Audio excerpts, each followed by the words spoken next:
What's up guys, it's me Navrich. On today's video, I'm going to teach you how I get all my amazing sniper kills. So make sure to watch all the way to the end, and you can be cool just like me.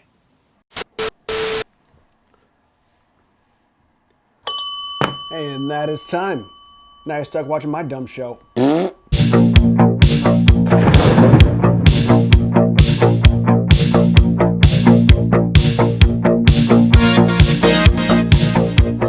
What's up, you little dirt merchants? Today we're going to be talking about the Lancer Tactical Warlord. Oh my god, he said Lancer Tactical. Lancer Craptical. Yes, Lancer Tactical. A dirty word inside the world of Airsoft for the longest time, but you know what? Companies can change, things can change, but can people change? I don't know. We're gonna find out today. So Lancer Tactical already made waves with their Gen 2 series, which is basically a beginner's airsoft rifle with some really nice upgraded internals. You should take a look at some of the torture test videos people have done to really show off how sturdy that gun is. So what's the next step? Well, you're looking at it. This is the Warlord series, which has the same robust internals, which I will go into a little bit later, with the addition of some nice upgraded externals. So let's get right into it. The main difference you're going to see between the Gen 2 and the Warlord series is this super baller monolithic aluminum key mod rail system that's been attached. This is the 18-inch model. I'll talk about some of the things I've added. I'm not going to bother doing an unboxing video for this because I'm not 12 years old. What the fuck is up, Kyle? No, what did you say, dude? What the fuck, dude? Step the fuck up, Kyle. But just to give you a heads up, what you get inside the box as well as the gun itself is a 120 round mid-cap hex mag, not pictured here because I don't know where it is. A couple of sections of rail, so if you don't have key mod accessories, you can still mount these sections of rail on like I have for my cameras. Two absolutely terrible flip-up sights. I'm not even going to show them here. The sights that I've got here are some 45-degree canted sights. Shut up! I'm not good with directions. I use a red dot on most of my airsoft guns anyways. This is the Primary Arms MD80S. Primary Arms makes optics for firearms. I've actually used this on my Real Scorpion and my LWRC. Holds zero like a champ. Works great in Airsoft too, and it's not too expensive that I'm worried about it getting shot out. Additional things that I've added are this awesome 5KU foregrip and 5KU flash hider, which are available on airsoftmegastore.com.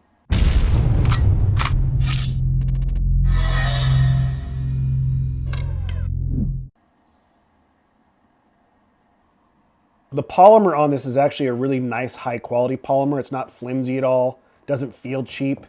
This gun weighs in just under 5 pounds, and for a full-size rifle, that is ridiculously light. I really like how light this rifle is, but it doesn't feel cheap. It still feels sturdy.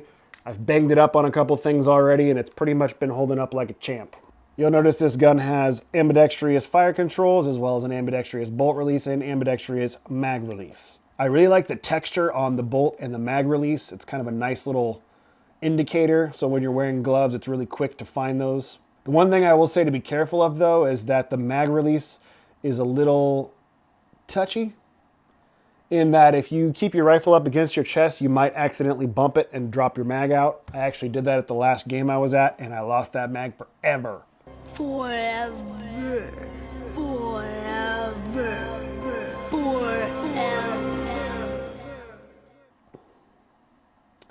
Something else to go over while we're talking about things I'm not too keen on is the Sling Mount.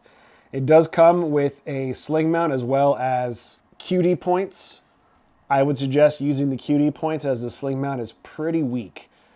If you're going to use the Sling Mount, I suggest using either a paracord loop or a key ring, as when I used just the sling, it actually broke within the first couple of games. And from what I understand, this is a common problem with the Warlord, so just be careful.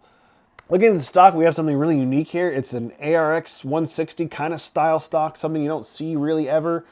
Some people might think it's cheesy. I actually thought it was kind of cool, and it's the reason why I chose this particular model, because it's just something different. Your battery does mount in the stock, and on this particular one, you've got plenty of space for either a 1000 or 1100 milliamp LiPo battery. This here is a Firefox Superpower 11.1. Can you see it? And yeah, I said 11-1. Due to the low resistance wiring inside this beast, 11-1s all day. What that means is you're going to have a nice snappy trigger response, which who doesn't want that? And an increased rate of fire on full auto if you're one of those lucky souls who gets to play games where they still allow it. Now, unfortunately, I don't have my Chrono handy, but I can tell you that I've chronoed this with .20s between 390 and 395 pretty consistently. So this is a perfect gun for outdoor use. It does feature a version 2 internal gearbox with 8mm bushings with a quick change spring system. So although it's not true quick change in that you can change it on the field, it's a pretty easy process to get inside, get your spring swapped out if you want to use this guy for CQB. I run PTS EPM mags on pretty much all M4 platforms. The reason being is they just seem to feed just about anything.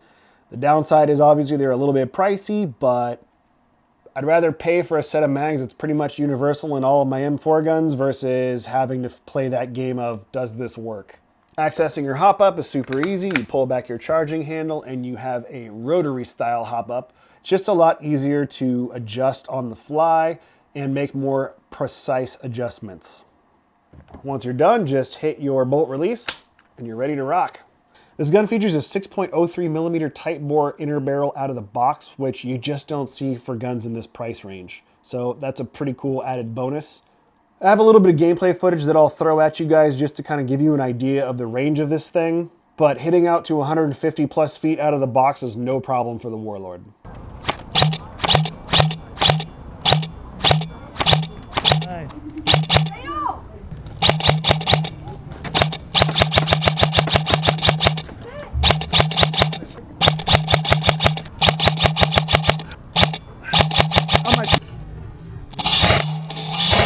Something else, although it's a minor thing, some people don't really mind, but grips for me are a big issue. I really hate A2 style grips. It's that nub drives me crazy. So I was really pleased to see that the Warlord actually has a straight pistol style grip. If you guys aren't aware, all the Gen 2s and the Warlords, of course, by default feature Lonex internals. So all in all, when you look at the overall system, I'm honestly super impressed with the work that Lancer's done here. This gun retails for about $200 to $225, but I've seen it as low on Airsoft GI as $179, and honestly, for what you get for that price, it's a pretty awesome deal. I would even go as far to argue that this actually isn't a beginner Airsoft gun, but more a budget performance Airsoft gun. If you've been playing Airsoft for a while and are you used to your internals being a little bit better than what you would see out of a beginner gun, you're going to get that out of this. The other thing too is there's nothing wrong with paying less for your base platform and upgrading from there. So for example, on this particular gun, I haven't done any upgrades yet, but really, to be honest, and I'm not BSing you guys, the only thing I think I'm going to do to this is put an R-hop or a flat hop in it.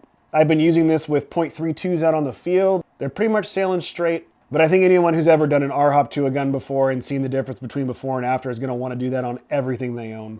It's really easy to fall into that hype train that a lot of airsofters do where they argue about what's the best BB, what's the best brand of gun.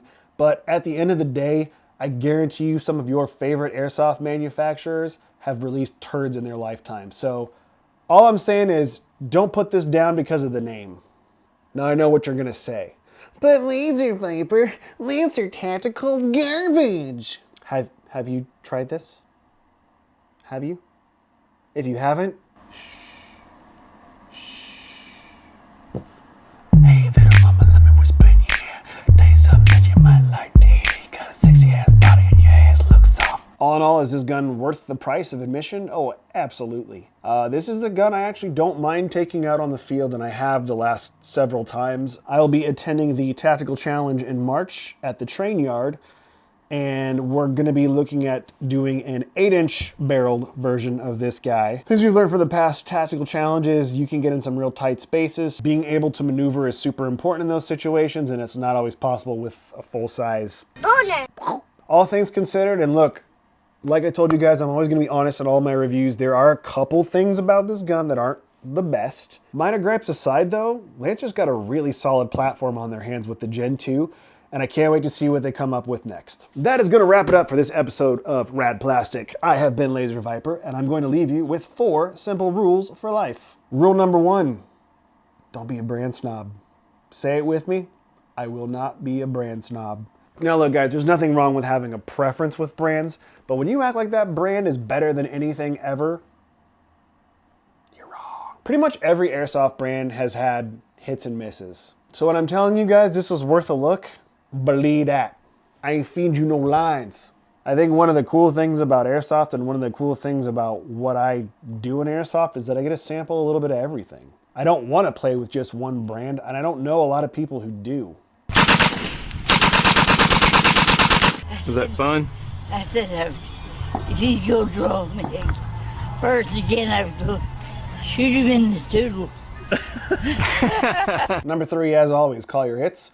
But I'm going to add one more onto that. Don't call other people's hits. You might be surprised. Maybe you didn't hit him. But if you're really sure that you did and they're shrugging hits, that's what the refs are for, not you. Rule number 4, and as always, this is the most important. Have fun. It's just a game. Like really, it's just a game, so relax. If you like what you see here, please consider subscribing to Rad Plastic so that I can continue to annoy you with my stupid shenanigans. I'm not going to beg for it, though. I'm not going to beg.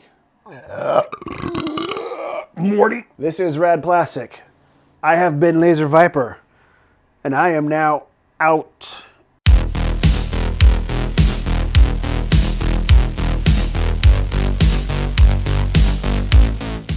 Why are you still here? Go. Go.